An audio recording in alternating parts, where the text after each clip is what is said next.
Welcome back to Channel Sports this morning, and that's how it ended. Nigeria 106-33 in favor of Nigeria against Guinea at the FIBA Women's Afrobasket. 4 wins in a row for Nigeria now, and they're looking really, really good for the next round of the competition. Cecilia, you said it yesterday that was going to be a no contest, and you were spot on. Not that you deserve any prizes for that, because it was very obvious that Guinea, didn't have what it takes to actually play against this very talented Nigerian side. I love the fact that they started the game with a lot of intent, that they were not thinking about the fact that they're playing Guinea. You know, we're talking about that, okay, they can just use that to check their defense and all that, test all the players. But then the regular 5 started from Akato, Ndidimando, all of them, starting the game. I felt, okay, this coach just doesn't really want to relent. No. They just want to go all out and win all their games. And what a convincing game it was. I mean, I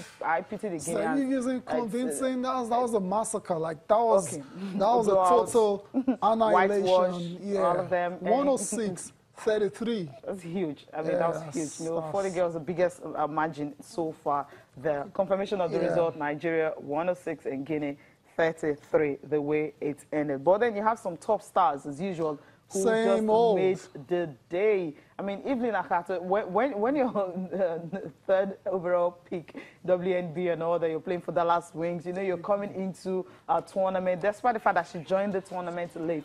But then she joined the camp late and all that. But then she just came in, the difference she made with the team. So it shows that this is the one to really watch out for. 24 points a game. Just like she did in the previous game against Egypt. So that's right there. Evelyn Akato right there, totally dominating the Guineans. 24 points, like Sissy said, 7 rebounds, 3 assists, 4 steals.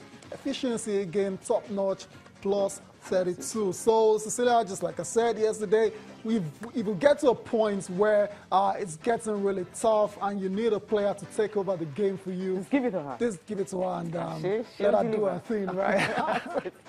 No, but it's good to see all of them. Triple-double, all of them they're really playing well. Yeah, they're playing well. I mean, you really can't pick out a player. I mean, Nkechek actually had about 13 points yesterday. Upe about 11 points. So all the players, all of them double points and all that. So they're contributing. So it's not like you just have one player, this is the superstar of the team. What made them like everyone is focusing on high simply because that's it. So she's the main focus. That's it. So everyone expects her to actually give her best, especially when others are not performing. But what we have right now, the kind of squad we have, all the girls are doing great. Thumbs up to all the girls in Bamako, Mali, representing and flying Nigeria's flag at the FIBA Women's Afrobasket today against Senegal. That's the acid test. Everyone has been talking about this right from when the draw was made, and we found ourselves in Group B alongside the defending champions. And today we get a clear picture of how already Nigeria is to actually win their first title since 2005. And Cecilia, let's look at the country comparison.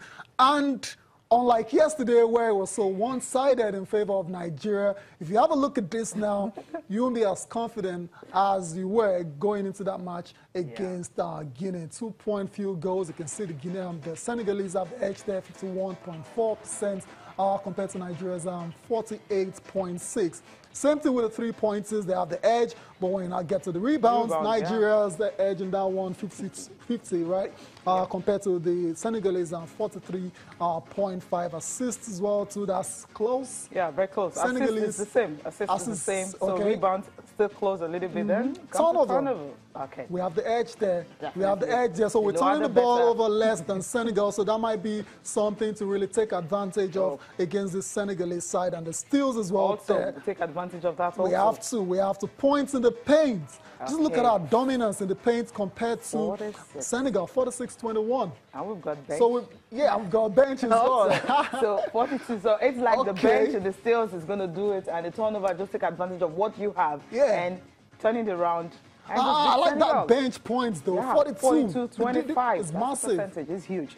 So that's what we're looking at right now. I talked about the fact that all the girls, you don't have one star player and say, this is the girl we're relying on. Even when you're saying Akato, fine, she's a superstar in the team, but then all others are scoring. The other girls have all been through the collegiate system in the United States of America as well. So, and that's why a lot of pundits feel the Nigerian squad is the most talented roster at the competition based on the individual players. As a team, that's another story entirely. But as individuals, those girls, a lot of them have been through the best systems, which is the collegiate system in America. So they have what it takes. They have, they have the ability. That's not in doubt. But we know it takes more than that at times to win this major competition. But we're not getting too carried away just yet because it's the final Group B game.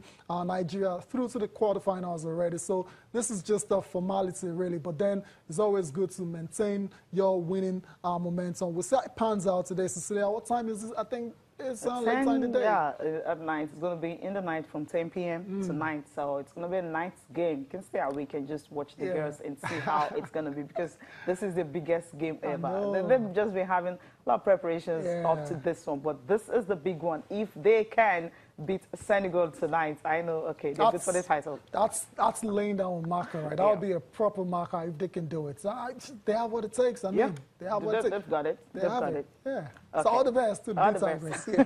Let's move on now, Cecily. Let's talk about still female sports. Oh, before that, we'll talk about the team list for the guys. The Tigers. I mean, the guys will be waiting. How could I forget about the guys? You will, because, I mean, when the girls are doing so well, you're like, okay, the focus is right now on them. I'm sorry. But then when the guys, we're still waiting for the list. I mean, this is what we have from the NBBF, from the home-based squad. And don't forget, the final 8 is going to start on the 4th, and these guys are expected to resume camp today in Lagos. I don't know how they're going to do this, but I'm not the coach, so I'm not going to worry my head about that. But then you have the regulars, Abdul Yahya, Canopilas. Yeah, we know he's always going to make the team. He might even make the final one, ever present. Yeah, that's him. Azuma DK, also Canopilas. Eli Abraham is also there. Onyeka Okeke also there. Yakubu Sivan is there. Victor Anthony is also there. Then you have Musa Usman also in the team. Then some other players that you have players from Koro Falcons. I mean, Echiobi, Victor, Timothy Igoefe from Hoops and Reed. Then you have Joel Ejiba, David Godwin, Oyeleye Oluwa, then Daolu Egbejiogu. Then you have Ibrahim Olajuwon Bassett. Some of these top stars that will be there.